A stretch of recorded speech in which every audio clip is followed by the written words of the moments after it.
Kun perumah tirawai ganyan padahal seperlapan dah hak ganyan. Nyo hana ada hana tepakat ngan abang atau hana ngan mak hom. Guna jok ke draw ke bacut tikrek dana. Publau ke dia guna wakaf ke Masjid Al-Hikmah Tunda. Ka ke publau. Tikrek dana peninggalan guna kirim ke draw ke. Kau udah meninggal. Nyan puata yang ka kirim yan. Pertama ke publau hana sah. Karena hana gemilik ganyan. Ganyan 1/8 gemilik batanonyan. 7/8 kon milik ganyan. Hansah publau baranggop hana gemilik. Baik milikin maupun milik wilayah. Kecuali diberi kekuasaan dan bentuk wakil kepada ganyan. Ya. Kau publau. Padum dompeng. Mau juta. Abu Munsi empat apa yang juta. Wakaf pada almarhum atau ke kebah. Nyan hana sah wakaf yang ku. Bukannya hana sah karena hana sah publau. Pakai hana sah publau karena yang publaunya hana gemilik adanya. Karena galau tak pemeri, galau gecok masing-masing. Atau draw berusaha publau, baik publau takop.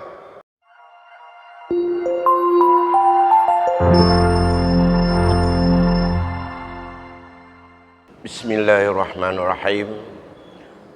Assalamualaikum warahmatullahi wabarakatuh. Alhamdulillahi rabbil alamin. Wabihi nasta'inu ala umurid dunya waddin. Allahumma salli wa sallim ala sayyidina Muhammadin sayyidil anbiya'i wal mursalin. Wa ala alihi wa ashabihi ajma'in amma ba'd. Segenap puji beserta syukur senantiasa kita persembahkan kehadirat Allah Subhanahu wa taala. Selawat dan salam kehadiran junjungan kita Nabi besar Muhammad sallallahu alaihi wasallam pada keluarga dan sahabatnya sekalian.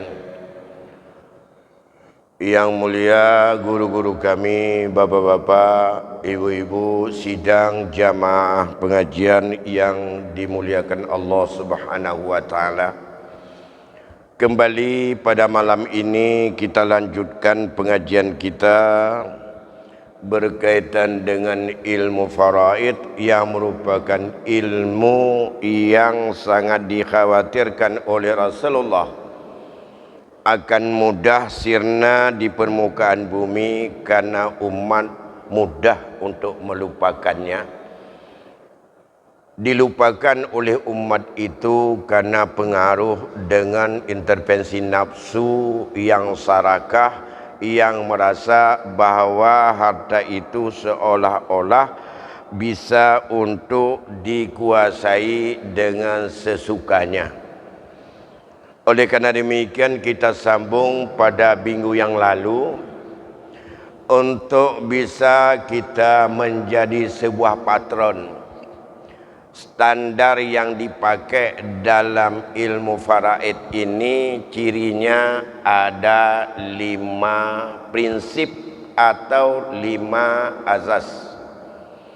Bila tidak terpenuhi daripada 5 azas tersebut, menunjukkan bahawa itu bukanlah sebagai ilmu ataupun pelaksanaan pembagian warisan yang direkomendasikan atau yang diperintahkan oleh Allah. 2 di antaranya sudah kita sampaikan pada pertemuan minggu lalu. Pertama, bahawa ilmu waris Islam atau hukum faraid ini berazaskan kepada azas ijbari. Makna ijbari iaitu dogmatis dan ada hanya instruksi satu dari Allah saja.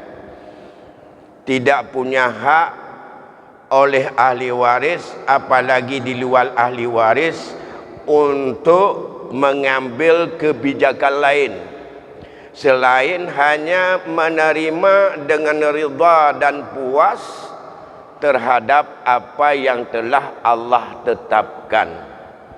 baik untuk kelompok ahli waris yang mendapat kadar dan ukuran standar tertentu atau yang telah difardukan, maupun terhadap ahli waris yang posisinya untuk menunggu dan ia sebagai asabah harus rida berapa saja tinggal atau tidak tinggal sama sekali, juga harus rida dan puas terhadap bahwa dia memang tidak ada jatah. Menyamakan hati dalam bidangnya sama dengan menyamakan hatinya kan ke urang wura, kan ke tengku, ke sahaja ke Allah menyamakan hatinya. Cuma menyamakan hati ke Allah. Ni fikir je. Macam cocok kita nyuruh iman yang tak percaya drodo teguh cipta ada Allah, olehnya bengih ke Allah.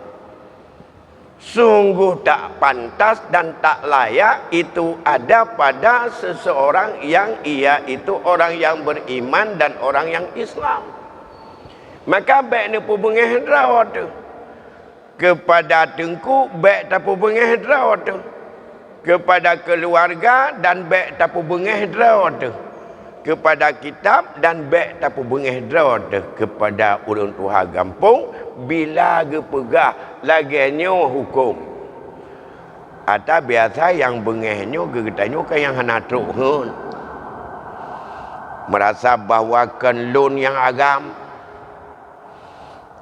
mantabah, kenlun yang tanggungjawab, menyayahkan meninggal ayah hanali, otomatis sayalah yang bertanggungjawab untuk mengatur segala-galanya. Nyan benar tepa secara tak langsung rencana cok tugas Allah keganyan. Mami rencana cok tugas Allah keganyan termasuk hebat tanya dengan Fir'aun. Yang kata perkasa, yang kerja berhati-hati waktu kelun yang atu. Yang protes Fir'aun ini atu dunianya hana yakui ji so pujut ji. Nyan kali kita bahas malam yang kau ikut. Azas yang kedua yang kau ikut juga kali kita jelaskan berkaitan dengan bahawa hukum faraid dalam Islam bersifat personal. Ia adalah dimiliki oleh person orang demi orang. Tidak ada hukum kolektif. Atau disebut dengan individual. Prinsip hukum waris yang ditetapkan oleh Allah terhadap anggota apa itu ahli waris itu masing-masing dimiliki oleh masing-masing orang yang mendapatkannya, tidak ada perkongsian dengan orang lain. Menyamanan terkelijisah laulai itu bahawa hukum warisnya demi terikat hubungan kekeluargaan, maka baik tahu atanya tamu jut-jut aju hino mendum. Ya, ada orang raya tahu kena baru rumah sama-sama. Baik putus syarat. Hana di dalam putus hubungan silaturahmi dengan baik harta warisan. Justru dengan hana tahu nyan kebagah dan memungkinkan terjadinya putus hubungan silaturahmi. Walaupun badan tahu tapi hati dia.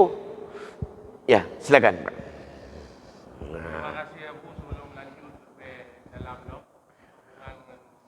atas kita. Ya. Nyonya kasus Abu kan. Meninggal mungkin terima kan. Ya. Hampir 50 tahun lah. Sampai hari ini belum dibagi warisan. Ya. Sampai hari ini belum dibagi warisan. Itu siapa yang bertanggung jawab? Ya, betul. Siapa yang bertanggung jawab? Dan nyonya dosa. Atas sorot.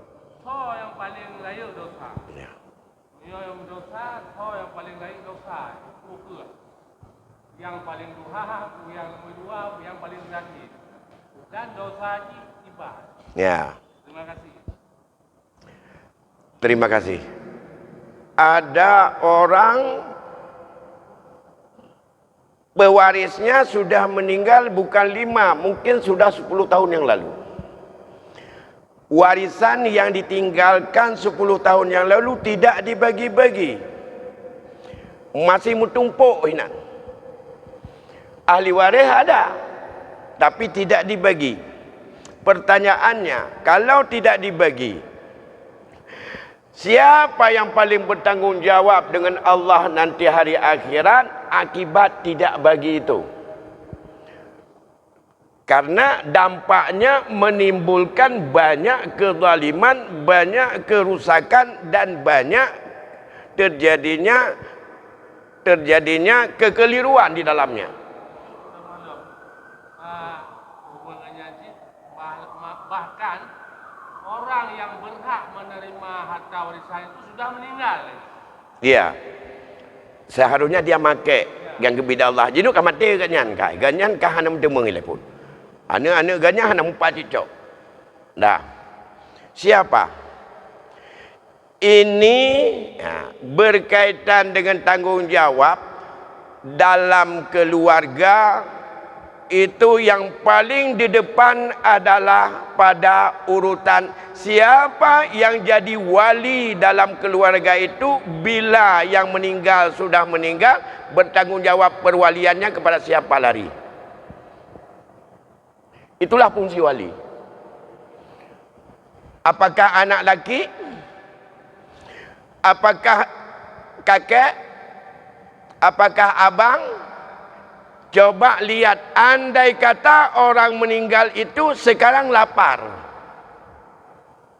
Dia tidak meninggal, tapi dia sakit, lapar. Dan dia tidak punya apa-apa. Lantas menurun urutan dalam tanggung jawab nafkah keluarga, dia atas pundak siapa yang paling bertanggung jawab untuk memberi makan dia dan memberi obat dia? Tak balik. Nyukon mati. Seorang dia tidak meninggal, tapi dia hidup sengsara. Hana berhebu, ganyan sakit, harta gahana, usaha gahana. Ganyan wajib untuk dijaga keselamatan hidupnya untuk diberi nafkah. Mulai daripada makan, obat-obatan, pakaian dan tempat tinggal. Wajib atas siapa? Atas ahli waris yang paling dekat. Bila kejadian atas si anak, ayah yang paling bertanggungjawab. Bila si ayah yang paling gasin, adalah anak yang paling bertanggungjawab untuk membayar. Kalau abangnya yang seperti itu, adik atau abangnya yang lain yang seibu sebapak paling bertanggungjawab. Kalau tidak ada dalam urutan perwalian, hinan kedudukan wali, kan bakcok bulum. Walaupun wali itu tidak punya, misa je lempurah. Sidra orang mati gekebah anak, gekebah adik ke yang inang tabah mak tabah ya. Gekebah anak inang ke tabah. Gekebah abang ke yang tabah ya tabah. Ayah gahanale, kakek gahanale, yang nal hedra urang. Anak inang kak ke yang tabah ya tabah mak ngan ganyan, dan abang ke yang tabah ya. Yang paling bertanggungjawab untuk memberi nafkah kepada yang meninggal tadi adalah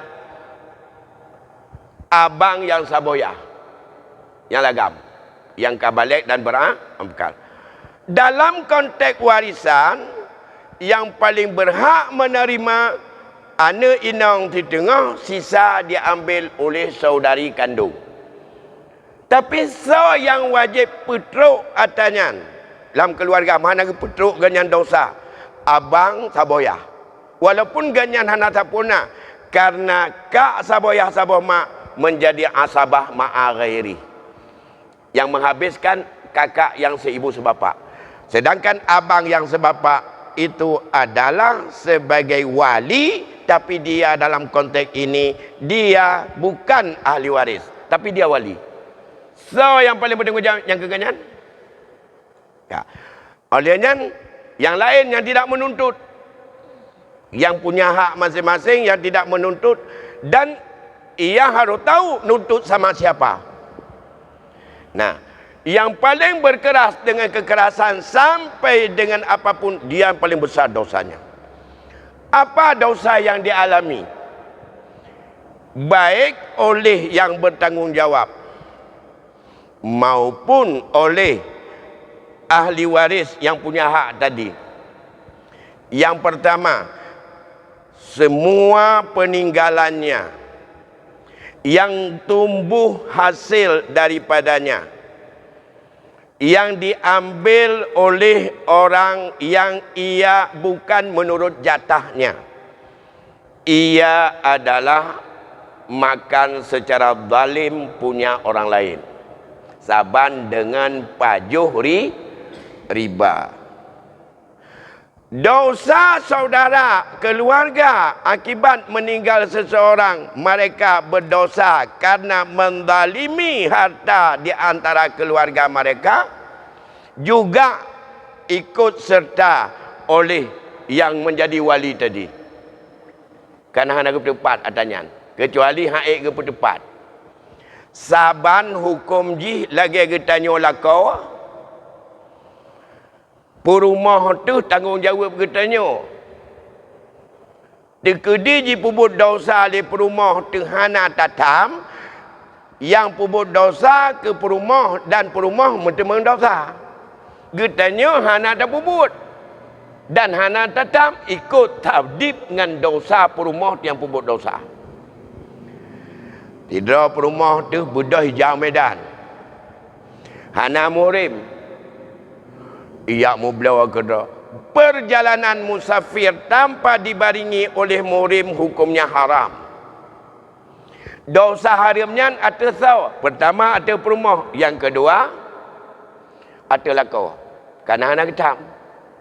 Menyaji hana lakau ada saw. Hana getam. Ada wali, so yang punya hak kewajiban untuk imat nikah, menyogena penikah, ini menikah ni naunya. Yang keturunan, gatnyan pubut hana dosa na. Orang pubut mentemeng dosa. Orang yang punya kewajiban untuk petam dan tok atanyan juga sama dosa, hana getam dan hana getun. Menancit bak masalah warisan. Yang makan lebih punya orang lain, ia adalah dosa, makan milik orang lain. Yang bertanggungjawab untuk meluruskan hukum dalam keluarga itu juga dosa, sama dengan dosa orang yang makan itu sendiri. Misalnya yang ditinggalkan oleh almarhum ada tanah sabah mah 10 tahun kau ikut. Tanah sabah mah naga kebah keluarga, anak inang 2 bah. Naga kebah perumah. Naga kebah abang kandung. Naga kebah daripada abang sabah mak. Bang sabah mak gak gugur. Karena anak inang. Tak boleh tak jalan. Perumah mak ke di rumah mati, anak inang 2 bah dan saudara kandung sabah. Yang jut ke wali bertanggungjawab hinan saudara kandung. Terserah dia ada sisa harta atau tidak. Karena hanale suami. Miona suami lebih bertanggungjawab untuk menjalankan tugas itu karena isterinya yang meninggal. Nah, kemudian 10 tahun yang lalu kageja ublang jino 20 go. So enjay. Setiap kerja ublang oleh peterbit biaya kebijai, ungkoh muu, ungkoh macam-macam, tetap ada hasil. Bisa saja hasilnya 1 juta bersih atau 1 ton bersih atau 1 gunca bersih. Si guncanyan milik 500 orang bunuh. Mak timayen, perumah timayen, anak inang timayen, 2 bah dan saudara kandung 500 orang. Padup hak masing-masing. 2/3 untuk anak inang, 1/8 untuk perumah, 1/6 untuk mak, menyona tinggal, sisa untuk abang kandung. Padup sisa. Menyonyan tak kira lam tiguncanyan tak bagi 20 put. Maka hak perumah leh. Hak anak inang 16. Hak mak put. Put tambah leh 7. 7 tambah 16 20 leh. Tinuk tinggal hak abang kandung sebagai sisa urang cok asabah. Hasil daripada tanah lagi nyancit ua. Menyohana lagi nyan lagi izin. Ba urang nyan mandum menyogatnyan urang mutlak tasawuf nah hak berizin. Mana lagi izin nyan pajuh dengan cubhat atau orang lain. Cuma 20 gojak ublang kada pajuh tanah mantang. Hasil siapa kada pajuh? So yang lebih pajuh. Maka itulah akibat yang haram itu yang harus untuk tidak bersih harta yang kita pakai dalam keluarga. Kemudian yang kedua, nak kebah motor 30 tahun kau ikut. Nova tabo. Ium watannya 75% baru. Menyo 75% sekitar mungkin 200 juta menyo pasaran uronyo. Ya. Maka 30 tahun yang kau ikut jino soek motornya. Setiap hari berapa aus? Hari ini berapa persen sudah? Dengan nilai mobil itu. Ausnya so pakai. Bayar nilai aus apa lagi hilang. Sempat untuk nak yang tak belau. Sempat nak yang tak pakai laju untuk tak bergada. Sempat nak yang kadang-kadang tak sedekah. Bahkan uronyo nak yang cukup tingkat lam temikir. Nyan bunuh 500 ahli waris. Kun perumah tirawai. Ganyan padahal 1/8 tak hak ganyan. Nyo hana ada sepakat, hana sepakat dengan abang atau hana dengan mak home. Guna jok ke draw ke bacut tikrek tanah. Publau ke dia guna wakaf ke masjid Al-Hikmah Cunda. Ka ke publau. Tikrek tanah peninggalan guna kirim ke draw ke. Kau dah meninggal. Nyan puata yang kau kirim yan. Pertama ke publau hana sah. Karena hana gemilik ganyan. Ganyan 1/8 gemilik badan honyan. 7/8 kon milik ganyan. Hansah pulau barang gop hana gemilik. Baik milikin maupun milik wilayah. Kecuali diberi kekuasaan dan bentuk wakil kepada ganyan. Ya. Kau pulau. Padum dompeng. Mau juta. Abu Munsi 4 juta. Wakaf pada almarhum ada ke kebah. Nyan hana sah wakaf yang ku. Bukannya hana sah. Karena hana sah pulau. Pakai hana sah pulau. Karena yang pulaunya hana gemilik adanya. Karena galon tapu meri, galon gecok masing-masing. Atau draw berusaha pulau. Baik pulau tagap. Dah tagap. Atau anak pigap. Karena prinsip tadi yang saya katakan adalah milik individual. Personal. Masing-masing. Pajan ke milik adanya, mulai dia meninggal, orang meninggal. Cuma gedanya sagai batat hana tapu meri. Kasih pelutun mantang, tak jampu hinan, tapu hinan. Nyan ban kuari. Ya, kuafi. Kata apa? Ya, jadi nyari tikut. Cuma ubena dosa. Ubena dosa paju harum. Nah beda, ana beda ada nama paju harum. Kiban cara taubat paju harum. Dawa kepada taubat paju tagak. Cara taubat ni yang pertama kembali hak kau menyahanai puma atau ji puma ji rida. Tamah sabah masalah tu. Jino orang yang lapis pertama orang yang galih dia Allah milik ji urang-urang kan meninggal. Pat lagi izin. Dan nak taubat orang nyupat lagi izin ko. Urang yang po jika meninggal. Oh lagi ba anak-anak je. Anak je hana dimilik. Pemilik utama adalah urang yang ponitron. Bak ganyan lagi izin. Makanya walah dengan cara taubat dalam apa yang disampaikan oleh Imam Ghazali. Mutadekah. Laki berampun dosa, bergepumuah untuk diurangnya. Duk menala kata pajuh atau urangnya yang hana jelah. Mutadekah pula. Mutadekah pula. Anak lain aja lain. Yan ban karena tajau atau lain harus kanannya hak anak Adam. Oh hana masalah anak ya hino anak tu. Orang akhirat ni tu dia anak tu. Orang akhirat nak meriana yah menai tu nyok lemata tu. Yang kadang-kadang sinyo anak purno ke maju sang tu di mentiji ke. Itu nyok lemata tu dan anak tu ke. Ya, orang akhirat karena di akhiratnya hana nilai sosial yang nak nilai amal. Kiban cara yang broknyo bergadah toleh tu, kiban cara yang gad-gad bermutamah. Tapi buat anale, yang ketamah tak tahu orang yang kai zalimi katanya, jok amai ji, yang gad-gad jok katanya, yang kerana tu maka katanya baik je ke orang yang muflis atau orang bangkrut nanti di hari akhirat. Ini adalah azas yang kedua. Saya lanjutkan azas yang ketiga. 5 buah azas. Azas yang ketiga adalah bilateral.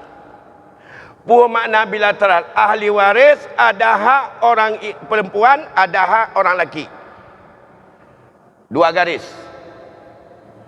Yang perlu kita ingat, dalam hukum Islam, dalam ilmu faraid, yang perempuan hanya dari kelompok kerabat tak lebih daripada 8 orang. Lain tidak. Karena nyan yang dalam ayat dan nyan yang dalam hadis Rasul. Walaupun kepegada Allah antara orang agam dengan orang inang, mandum naha yang kagebi dia Allah tema lengenin. Ya. Dalam ayat 7 surah An-Nisa, lirrijali nasibum mimma tarakal walidani wal aqrabun walin nisa'i nasibum mimma tarakal walidani wal aqrabun mimma qalla minhu aw kasur nasiban mafruḍa. Bagi laki-laki ada hak waris yang ditinggalkan oleh 2 ibu bapa dan kaum kerabat dekatnya. Bagi perempuan ada hak waris yang ditinggalkan oleh 2 ibu bapa dan kaum kerabatnya. Mimma qalla minhu aw kasur. Ada yang kecil, ada yang besar. Itulah ketetapan nasiban mafruḍa, bagian yang Allah fardukan. Siapa perempuan yang telah Allah fardukan dari kelompok kerabat hubungan keluarga hana lebih bak 8 draw. Tidro tambah tikurung dengan perumah karena musaharah bukan karena hubungan darah. Tambah mu'tiqah yang ke-10 karena sebab pemerdekaan budak atau mantan daripada sayyidah terakhir yang memerdekakan dia. Siapa 8? Anak perempuan yang pertama. Dengan syarat-syaratnya. Cucu perempuan dari anak laki-laki dengan segala ketentuan syarat dan kedudukannya. Ibu si mayat. Yang keempat, nenek si mayat, mamak dari ibunya. Bila tidak ada ibunya, sudah 2 orang meninggal. Nenek dari bapa ayahnya, bila tidak ada mama dan ayahnya, sudah 5. Saudari kandung, boleh kakak, boleh adik, sudah 6. Dengan syarat dan ketentuan juga. Saudari sebapa, andai kata juga dengan ada persyaratan dan ketentuan. Yang ke-7. Yang ke-8, saudari seibu. dengan ketentuan-ketentuan yang ada. Tok 8. Lain tidak. Maka keliru andai kata kita berikan hak asabah bi ghairih bagi perempuan yang ia tidak menjadi ahli waris, walaupun saudaranya yang laki-laki jadi ahli waris. Seperti pada kasus seorang yang meninggal dunia, ditinggalkan ahli warisnya seorang saudari seibu sebapa. Kak ke? Kak siapa ayah siapa mak? Alenya ke kebah anak agam bak saudara siapa ayah siapa mak anak agam. Abang ke yang siapa ayah siapa mak kan meninggal.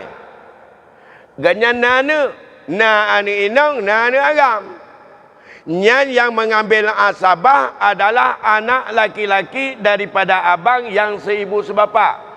Dan tidak ada hak anak perempuan daripada abang seibu sebapa, karena dia bukan ahli waris, dia zawil arham.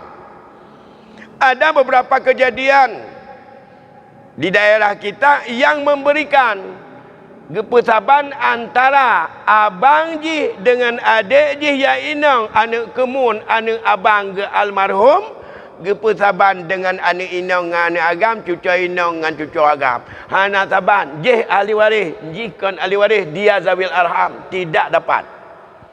Keliru. Setelah saya sampaikan itu keliru, apakah dirubah lagi atau tidak, saya enggak tahu lagi, wallahu alam, karena bukan saya yang memutuskan. Tapi itu diputahai hebat lum pegah kasalahnya. Menyediat dia ralat. Malin ada ralat, wallahu alam. Masalah kena jauh le adun ganyan yang cucu ataupun anak kemun anak abang ke yang agam kepada ada ke yang inang. Nyan ganyan jo bukan mengalir sebagai warisan. Ya, ini. Kenapa kan? Karena hanya pada terbatas pada 8, tambah ke 9 isteri. Bila saat meninggal masih dalam akad nikah atau sudah cerai tapi masih dalam iddah talak raj'i. Yang terakhir mu'tiqah hanya 10 itu. Yang perempuan. Kalau yang laki-laki itu lebih banyak jalur daripada asabah binafsi yang terus menerus yang bisa dicari. Alhamdulillah saya pikir baru 3. Ada 2 prinsip lagi. InsyaAllah bulan depan kita lanjutkan. Iaitu prinsip atau azas keadilan dan azas akibat kematian. Sebagai kesimpulan malam ini pada azas yang ketiga, tak pernah sesuai dengan Islam. Kalau ingin untuk menangani secara kolektif, bukan secara personal atau individual atau secara masing-masing milik per orang, itu adalah harus ada kesepakatan seluruh ahli waris untuk tidak kita bagi dulu, tapi terbatas kepada ahli waris itu. Kalau salah satu meninggal, wajib untuk diselesaikan karena ahli warisnya berpindah yang lain lagi. Menyona lah mulai lebih pah lagi nyan pah dengan ulai katanya, hana pah dengan ayat, hana pah dengan hadis, hana pah dengan syariat. Cuma baik sabi-sabi tanya pupah dengan ulai, atau hana pah dengan syariat, nyo resiko katanya berdosa. Mengingat waktu Isya sudah masuk, kita padai dulu kajian kita pada malam ini sampai di sini. Lebih kurang saya mohon maaf. Hasbunallahu wa ni'mal wakil, ni'mal maula wa ni'man nasir, wala haula wala quwata illa billahil aliyil azim. Wallahu a'lamu bis shawab. Wassalamu alaikum warahmatullahi wabarakatuh.